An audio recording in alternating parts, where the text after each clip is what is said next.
Noticias frescas como agua de manantial. Anécdotas que burbujean como una fuente de soda. Efemérides que rejuvenecen como la fuente de la juventud. Y entrevistas que son la fuente de inspiración del mediodía. Ciencia, noticias, cultura, música, entrevistas y cine son algunas de las vertientes que nos reúnen en torno a una conversación cotidiana, entretenida e informativa. Saca tu moneda de la suerte y prepárate a lanzarla porque aquí comienza La Fuente. ¿Cómo están? Estamos de vuelta ya con más de La Fuente a través de el 102.5. No puedo, Darko, ayúdame. Chile TV también estamos ya en directo cuando son las 12:26 de este 28 de octubre, lunes, comenzando esta semana post elecciones 2024. Y como todos los días lunes nos encontramos con nuestra querida amiga de Universidad de Chile del Torreón, Carolina Aliaga, más conocida como Caco Aliaga. Caco, ¿cómo estás? Bienvenida. Bien, ¿y tú, Diego? Bien, Feliz de estar también acá con ustedes como todos los lunes. Semana corta más encima. Semana corta, hasta el miércoles. Sí, hasta el miércoles. Después descansamos. Oye, muchas gracias por la semana pasada. Te vi. Sí, estuve de conductora. Sí, muchas gracias. Me encantó, lo pasé chancho. Yo también, viéndote. Lo pasé muy bien. Gracias. Cuando quiera. Oye, tenemos un tema súper interesante porque se va a realizar el tercer encuentro de conocimientos indígenas APRU, Asociación de Universidades de la Cuenca del Pacífico. Y para profundizar en aquello, estamos hoy acá en La Fuente con Verónica Figueroa Huencho, académica de la Facultad de Gobierno y presidenta del Consejo de Evaluación de la Universidad de Chile. Verónica, bienvenida. Mari Compulamien, Mari Compuché, Chaltumay, muchas gracias por la invitación a conversar de este tema tan importante, ¿no? Como que nos convoca a propósito de la red de conocimientos indígenas de estas universidades. Súper. Mari también, bienvenida, Verónica. Al final tenemos esta gran invitada y ya llega este gran evento que va a tomar toda la próxima semana, como decías tú, Diego, en nuestra casa central y otros escenarios como el Cerro Calán, ponte tú. Después les vamos a contar más cosas. Pero cuéntenos al tiro, Verónica, de qué se trata este tercer encuentro de la Red de Conocimientos Indígenas APRU y cuál es la relevancia de que la Universidad de Chile y Chile sea sede de este mega evento. Uy, es muy importante, primero porque esta red convoca a universidades, ¿cierto?, de distintos países, universidades que son grandes referentes también en el desarrollo de conocimientos, pero que también han optado por relevar los conocimientos indígenas de las personas que formamos parte de sus comunidades, conocimientos que no siempre están en el ámbito académico, muchas veces están en otros espacios, el conocimiento occidental le cuesta muchas veces reconocer eso, y por lo tanto estas universidades, ¿cierto?, crean esta red de conocimientos indígenas dentro de su organización. Este es el tercer encuentro, ya se han realizado dos. El primero fue en México, en Chiapas. El segundo fue en Melbourne, que fue el año pasado. Sí. Fue la primera vez que nosotros como Universidad de Chile participamos. Y obviamente había que preparar el tercer encuentro. Y como en la Universidad de Chile somos personas bien inquietas y nos gusta sobre todo, ¿no?, el poder ser protagonistas de temas que son tan relevantes en nuestra historia, en la historia de nuestra universidad también, levantamos la mano y dijimos, nosotros queremos organizar, queremos ser parte de este encuentro tan importante. Una universidad que, por cierto, ha formado parte del desarrollo, ¿cierto?, de nuestro país y de muchos valores y principios que hoy día estamos tensionando, que estamos buscando cambiar, que estamos apostando por una sociedad que reconozca su diversidad desde muchos aspectos. Por supuesto, desde la existencia de pueblos indígenas, que somos ancestrales en este territorio, de un pueblo tribal afrodescendiente que también precede al Estado de Chile. Y nada, estamos demasiado entusiasmadas, con muchas ganas, con mucho trabajo, por supuesto, pero sabemos que va a ser un tremendo encuentro el que vamos a tener la próxima semana. Estamos hablando con Verónica Figueroa Huencho, ella es académica de la Facultad de Gobierno y presidenta del Consejo de Evaluación de la Universidad de Chile respecto al tercer encuentro de la Red de Conocimientos Indígenas que se va a realizar la próxima semana. Verónica, ¿cómo se pueden aplicar? Tú lo mencionabas recién, son pueblos indígenas ancestrales, tienen una cosmovisión tremendamente rica vinculada a la vida cultural, la flora, la fauna. ¿Cómo se aplican todos estos conocimientos en virtud de problemas, por ejemplo, hoy como el cambio climático o la biodiversidad? ¿Cómo se van a aplicar estos conocimientos indígenas? Bueno, lo primero es comprender que estos conocimientos siempre han estado, ¿no? Yo creo que el gran problema que hemos tenido es como si hubiésemos vivido con una venda en los ojos y no hemos tenido, ¿no?, la oportunidad de acceder a esa riqueza de epistemologías, de propuestas que tienen que ver no solamente, ¿no?, con la naturaleza, como a veces también se nos encasilla de alguna manera, sino también con propuestas económicas, políticas, de convivencia, de ordenamiento social. Y por lo tanto, estos conocimientos que siempre han estado en nuestra institucionalidad, en nuestros quinches, ¿cierto?, en personas que tienen esta sabiduría, que juegan roles de autoridad, pero que cuando uno pasa por el filtro del conocimiento occidental quedan fuera, ¿no? Porque no acceden a esas certificaciones a las que accedemos para poder estar en estos espacios donde ha sido más bien una élite la que de manera histórica ha accedido y ha difundido y ha legitimado el conocimiento. Y por lo tanto, hoy día estamos frente a un cambio de época muy complejo, la crisis climática a la que tú hacías mención, que nos pone en una situación de supervivencia a la humanidad, ¿cierto? Sabemos que ya no hay vuelta atrás, sino que lo que tenemos que hacer es, bueno, cómo encontramos formas de mitigar, dado que los modelos, ¿cierto?, a los que la sociedad ha apostado por cientos de años no han dado el ancho. Y ahí es donde aparecen los pueblos indígenas, ¿cierto? Uno puede mirar los informes, por ejemplo, del Foro Económico Mundial, la propia relevancia que tiene dentro de las universidades los conocimientos indígenas, donde hoy día se está cambiando el foco y mirando, bueno, ¿cuáles eran estas propuestas que tenían?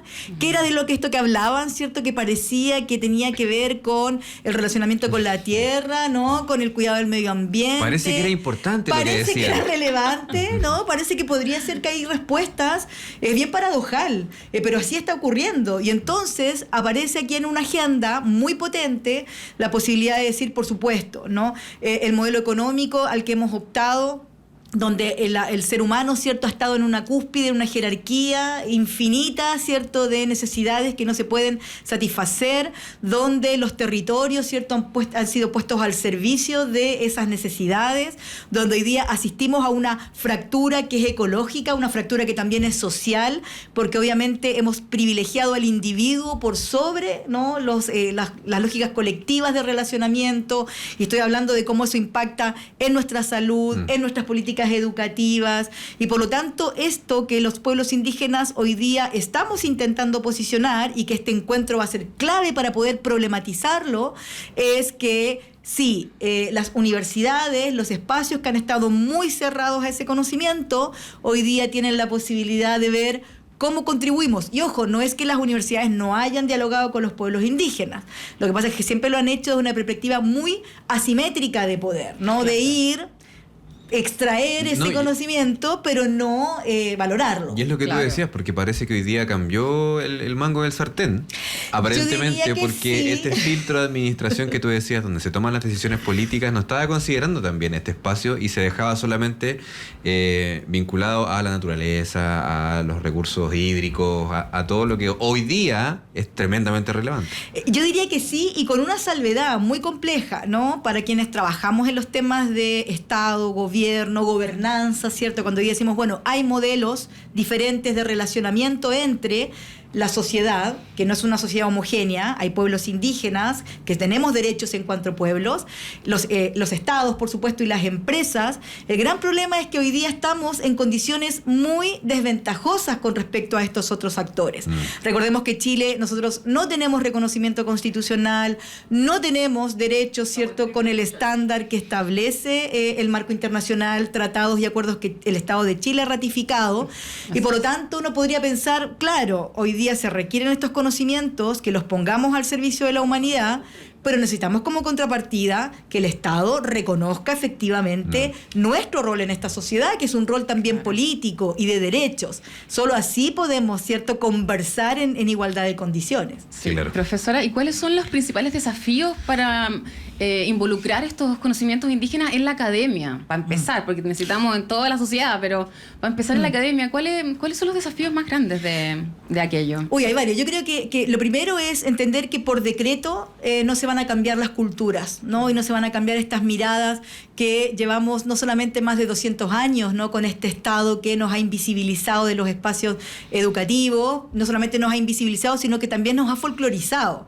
¿no? Si yo le preguntara a quienes nos escuchan, ¿qué recuerdan recuerdan de los pueblos indígenas cuando les enseñaban en el colegio? Probablemente unos datos por allí muy desapegados, una mirada muy en el pasado y una mirada obviamente de una serie o colectivo, ¿cierto?, que la civilización vino a rescatar y por lo tanto a incorporar a la luminosidad, ¿cierto?, del conocimiento occidental. Los pueblos indígenas, sin embargo, no solamente tenemos una existencia ancestral, ¿cierto?, milenaria, sino que además hemos sabido responder a múltiples crisis. Por supuesto también, ¿no?, en un territorio lleno además, ¿no?, de riesgos y desastres como es el caso de Chile. Hemos aportado más bien a los modelos educativos. Hoy día nuestra propia universidad habla de educación intercultural, la salud, por supuesto, hace rato que también, ¿no?, en las facultades de medicina se habla de salud ancestral, del rol que tienen, por ejemplo, las autoridades ancestrales en el bienestar social, este enfoque biopsicosocial que llamamos en el mundo occidental. Yo diría que el principal desafío es el cambio cultural y el comprender que no estamos hablando de conocimientos que están en una jerarquía menor, sino que están en una jerarquía igual, que tenemos métodos, tenemos objetos, tenemos aproximaciones, pero el tema es que, bueno, como desde la academia, cuando hablamos de proyectos, por ejemplo, de investigación, ANID no tiene ningún protocolo particular para pueblos indígenas y su aproximación. Ahí estamos hablando, cuando hablamos de políticas de conocimientos, ANID no tiene una política de conocimientos para pueblos indígenas. Cuando hablamos de modelos educativos, bueno, hay que incorporar y relevar, no solamente hablar de interculturalidad, sino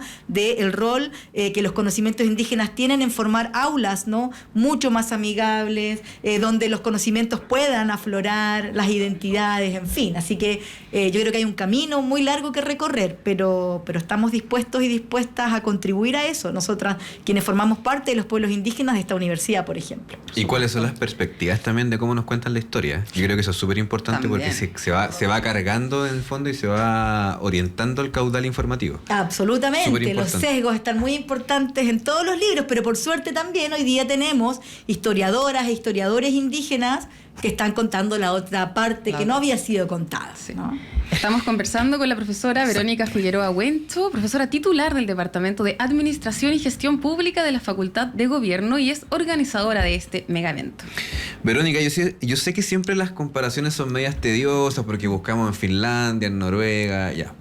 Hubo 2 encuentros anteriormente, que fue en Chiapas y en Melbourne.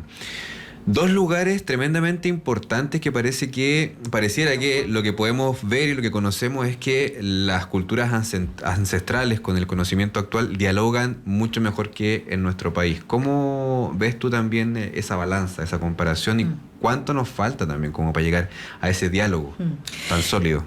Esa es una muy buena pregunta, porque obviamente hay países que se han convertido en referentes porque han avanzado, aún con muchos desafíos. O sea, nosotros miramos el caso neozelandés, por supuesto, ¿no?, con un pueblo maorí que han suscrito un acuerdo, ¿no?, con el Estado que les ha permitido que sus lenguas, también, ¿no?, las personas indígenas, las autoridades tengan espacios o la posibilidad de visibilizarse en los espacios públicos, donde también han avanzado en derechos. El caso de Australia, que también ha sido relevante, pero donde recordemos el referéndum negó la posibilidad de un reconocimiento constitucional a las voces indígenas, como decía aquello, ¿cierto? El caso de México, por supuesto, con su diversidad también, ¿no?, política y las luchas que los pueblos han llevado adelante, ¿no?, sobre todo desde los 90 en adelante, por cambiar un poco las estructuras de participación y representación.